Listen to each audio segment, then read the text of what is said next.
J-1 visa.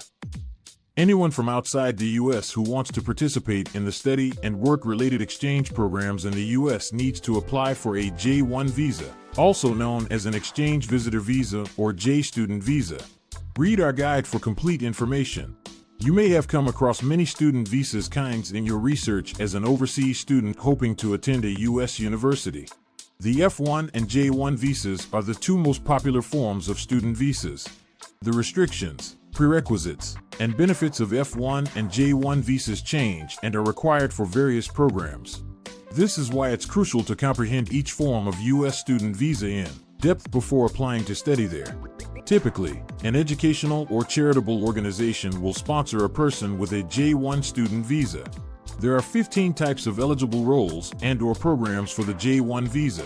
Au pair, the camp counselor, student in higher education, student in secondary school, government official, a foreign visitor, physician, professor, scholar of science, temporary scholar, specialist, summer travel for work, teacher, trainee, intern.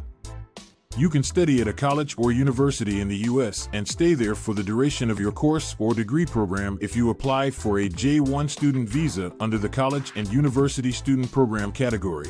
The program you choose to enroll in determines how long you will be able to stay in the U.S. on a J-1 student visa.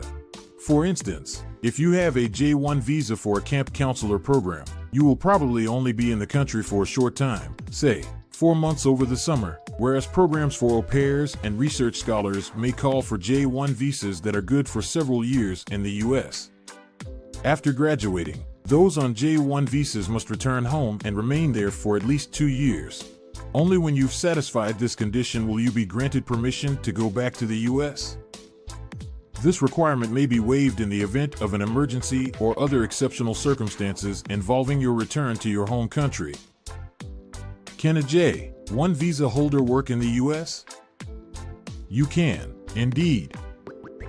J-1 students are allowed to work during their studies as long as they have the proper paperwork. There are some limitations, such as a cap of 20 hours per week for part-time employment on campus. During academic breaks, students can work full-time. What conditions apply to the J-1 visa program? When submitting your application for a J-1 visa, be sure to comply with the following requirements. Keep your financing source intact. At least 50% of the money for your program must come from a recognized sponsor who is not a close friend or relative. Meet the university's or college's required level of English language proficiency. You must achieve this level to enroll there. Keep your insurance current. You and your dependents must both have medical insurance that satisfies the requirements set forth by your host university. Attend orientation and follow through with pre-arrival information. Your sponsor must educate you and any dependents about the chosen program and hold an orientation where you can learn more about the area where you will study. Follow J-1 visa regulations. You and your sponsor must make sure you are abiding by all J-1 visa guidelines and actively preserving your J-1 student status. Additionally, your sponsor is required to give you a 24-hour emergency contact. Meet the requirements for home residency. After completing your program, you must return to and spend at least 2 years living in your country of origin.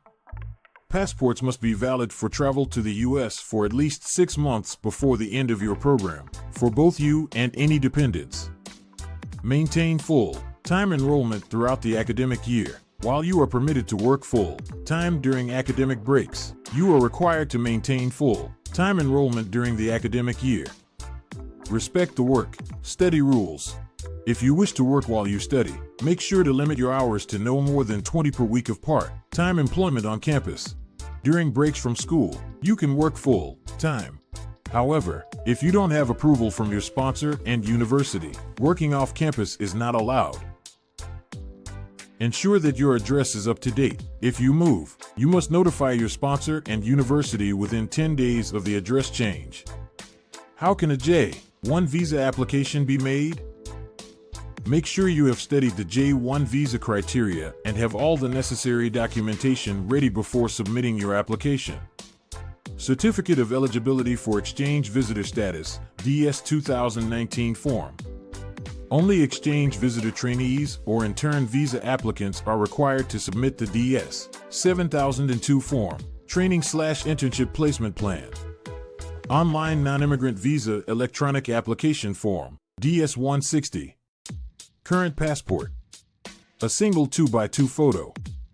Pay close attention to the directions from the U.S. Embassy or Consulate, as you may also be asked to submit extra papers for the review procedure. Remember to obtain a payment receipt after submitting your application so you may show it at the visa interview. The procedures you must take if you have decided to apply for a J-1 student visa are as follows. Choose a sponsor. Your program must be sponsored by a non-personal source, which is one of the primary requirements for a J-1 student visa. You must find a sponsor that is willing to support your program financially. Remember that the sponsor needs to be recognized by the U.S. Department of State. The complete list of their designated sponsor companies may be seen here. Send your DS 2019 form in. You must submit the DS 2019 form to petition for J-1 status after submitting an application to a sponsor and being accepted into the program. This is your certificate of eligibility. If you have any dependents, you will receive a separate version of the DS 2019 form, so make sure you have the right one. The form is issued by your designated sponsor. Remit the necessary fees. There may be additional fees you have to pay throughout the application process in addition to your program price. One of these is the I-901 fee for the Student and Exchange Visitor Information System, SEVIS, which must be paid to the Department of Homeland Security, DHS. Be sure to verify with your responsibility officer, as this charge may or may not be included in your program fee depending on the program or your sponsor. Arrange your visa interview. You will be interviewed by a consular official at the U.S. Embassy or Consulate in your area before your application is approved. Because waiting times can differ according to your country, you should make your appointment as early as you can. You can also make an appointment for your dependents to come with you to the interview if you have any. Show up for the visa interview. The consular officer will speak with you to comprehend the purpose of your visit to the U.S.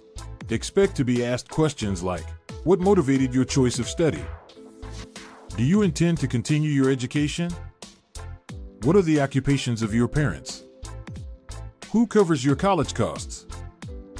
After your exchange program, do you intend to go back to work? What do you want your job to be like in a few years? Why do you want to participate in a program of exchange? If you liked this video, follow us and you will find many videos that will help you to transform your life. Thanks for watching all the video. Please subscribe and hit the bell. See you soon.